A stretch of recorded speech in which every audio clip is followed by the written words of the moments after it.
هلو، اهلا وسهلا بكم معايا في قناتي تعلم الماني بالعربي. تعالوا نشوف مع بعض من كلمة ديا فال بس هنتعلم ايه، كم كلمة وكم جملة. تابعوا معايا الفيديو واكيد هتستفادوا منه كتير.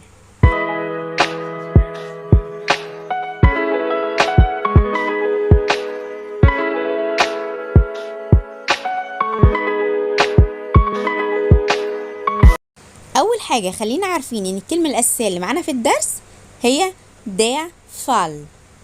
ديا فال يعني الحال. طيب لو حطينا قبل كلمة فال نوت هتبقى نوت فال. نوت فال ديا نوت فال حالة الطوارئ. ولو حطينا قبل فال اون هتبقى اون فال. اون فال ديا اون فال الحادث. ديا اون فال. لو حطينا قبل فال فاسا وفاسا لوحدها بمعنى المياه هتبقى فاسا فال. فاسا فال ديا فاسا فال. ديا فاسا فال الشلال. لو حطينا قبل فال شني هتبقى ديا شني فال. ديا شني فال تساقط الثلوج أو الثلج. ديا شني فال. ولو حطينا قبل فال تو هتبقى تو فال. تو فال يعني صدفة. لو حطينا قبل فال فيج هتبقى فيج فال. فيج فال ديا فيج فال الفقدان. لو حطينا قبل فال اين هتبقى اين فال. اين فال يعني فكرة. اين فال. لو حطينا قبل فال تون هتبقى تون فال. تون فال يعني نبرة الصوت. تون فال. ولو حطينا قبل فال ان هتبقى أنفال. أنفال يعني نوبة.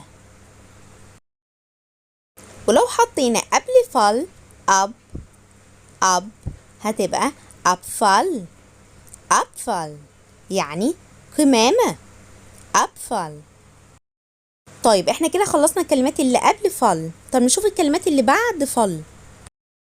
طيب لو حطينا بعد فال بغشت هتبقى فال بغشت. فال بغشت ديا فال بغشت. ديا فال بغشت تقرير الحالة. طيب ولو حطينا بعد فال اشتراك هتبقى فال اشتراك. فال اشتراك ديا فال اشتراك. ديا فال اشتراك يعني مأزق أو مشكلة في الحالة. طيب ولو حطينا بعد فال بيهاندلا هتبقى فال بيهاندلا. فال بيهاندلا ديا فال بيهاندلا المعالج أو المسؤول عن الحالة. نشوف مع بعض الجمل اللي على كلمة فال. in diesem Fall يعني في هذا الحال. in diesem Fall auf jeden Fall. auf jeden Fall.